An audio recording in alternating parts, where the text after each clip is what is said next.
Today's tech news moves fast, but understanding it shouldn't be hard.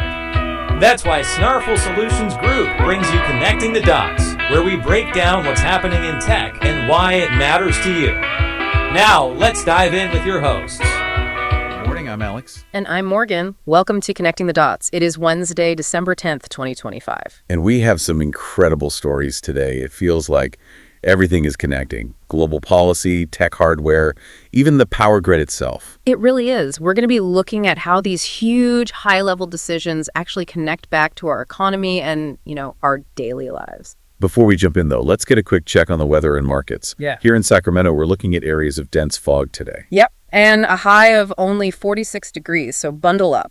Nationally, that atmospheric river is still hitting the Pacific Northwest. So that means more gusty winds, heavy rain, and unfortunately potential for flooding and landslides. Right. And on the other side of the country, a clipper system is crossing the Great Lakes in Northeast, bringing some pretty heavy snow. Okay, let's look at the markets. As of Tuesday's close, the Dow Jones was at 47,560.29. Down just a bit, about 0.34%. The S&P 500 closed at 6,840.51, which was almost perfectly flat. And Bitcoin, as of this morning, is sitting around 91,979, down about 0.78%.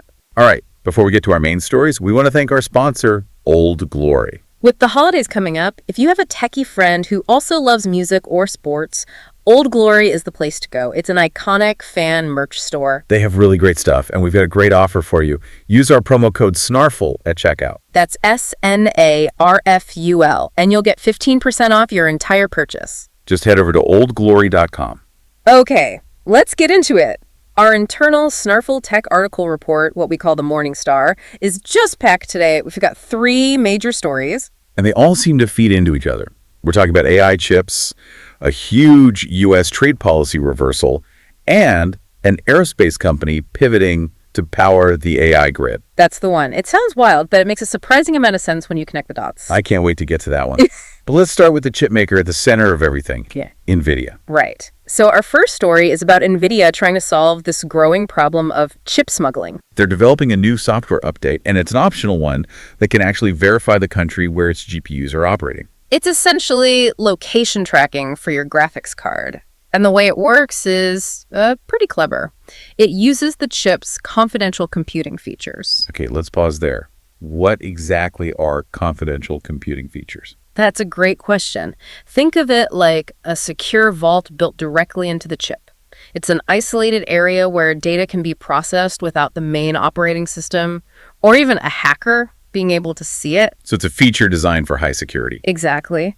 And Nvidia is using that secure, trusted part of the chip to measure the time delay when it communicates with Nvidia's servers. And that delay lets them estimate the chip's physical location. Precisely. It's a technical solution to a huge political problem. The White House and Congress have been pushing for a way to stop these chips from being smuggled into restricted countries. We've seen those criminal cases, right? Yeah. Smuggling rings trying to move over $160 million worth of Nvidia chips to China. That's the exact problem this is meant to solve. But, it creates this immediate tension. Of course.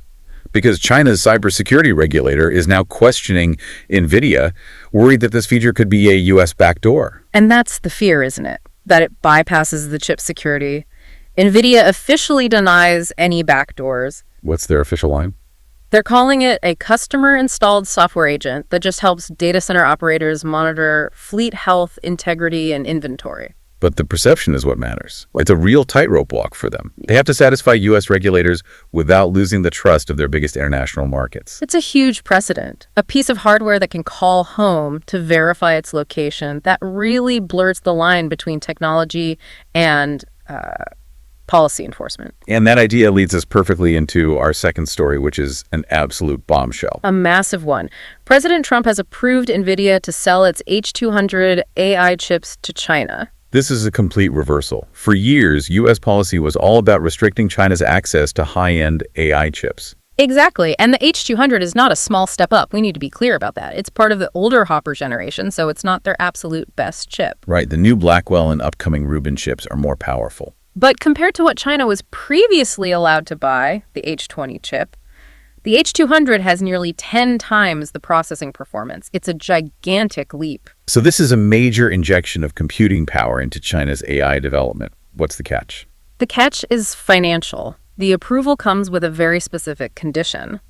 A 25% surcharge, basically a tariff, must be paid to the U.S. government on the revenue from each sale. Wait, so the U.S. government is now taking a direct cut from Nvidia's sales in China? That's right. It's a fascinating policy pivot.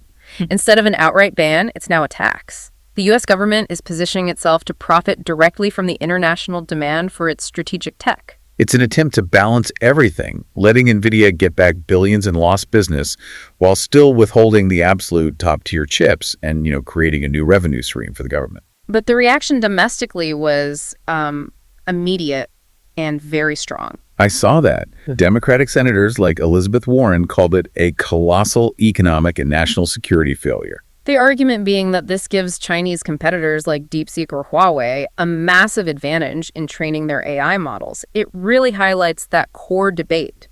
Do you prioritize U.S. corporate revenue or the U.S. tech lead?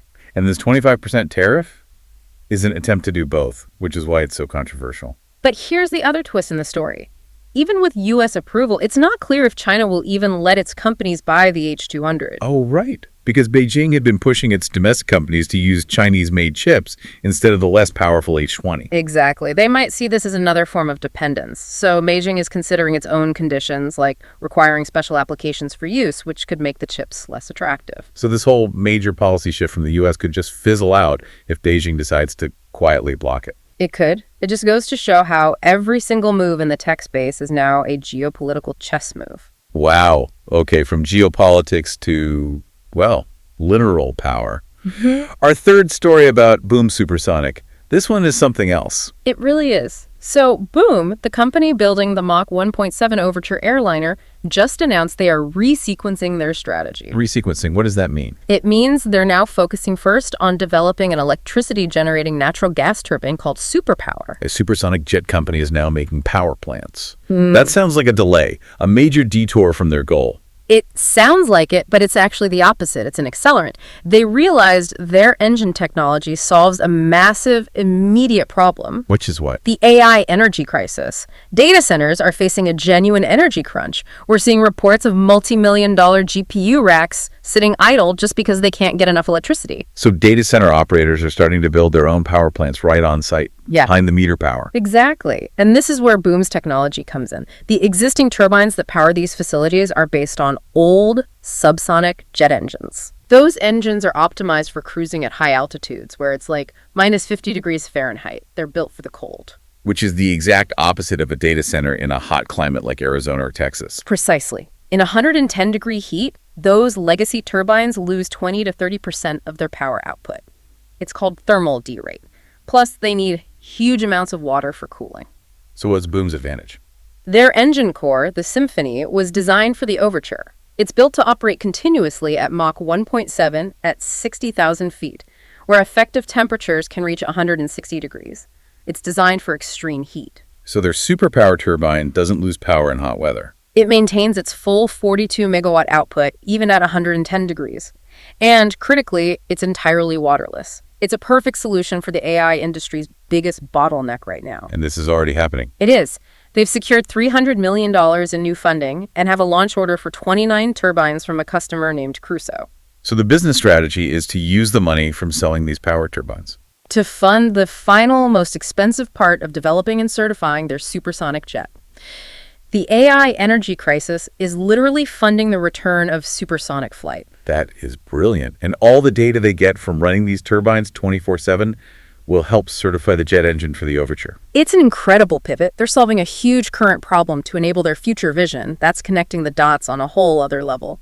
Before we wrap up with our final thoughts, we'd like to thank our second sponsor today, Skony. Skony is a premium golf shoe store. If you've got a golfer in your life, they have some fantastic, high-quality options. And you can use that same promo code, SNARFL, at checkout for 15% off your entire purchase. Check them out at skony.com. Okay, so let's recap today. This has been a wild ride. It really has. We started with Nvidia using this complex confidential computing tech to track its chips around the globe to comply with U.S. law, which in turn creates friction with China. Then that massive policy reversal.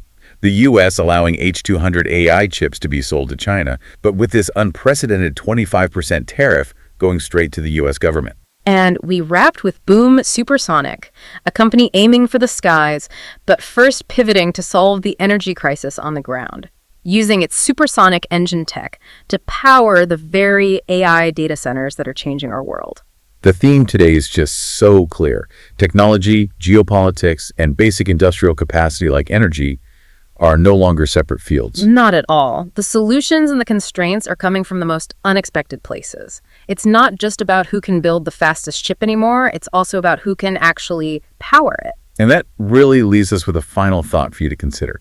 When a company like Boom's success depends on solving a national energy crisis first, and another like Nvidia effectively becomes a tax collector for the government, you have to ask, are we seeing the end of a truly global free market tech industry? Is the entire AI economy now just becoming a kind of geopolitical utility? We're here to help at Snarful, so reach out on our website if you have any more questions. That's a wrap on today's top stories. Remember, tech doesn't have to be complicated, and we're here to help connect the dots. If you've got questions or want to learn more, visit us at snarful.com. Thanks for listening, and we'll catch you next time.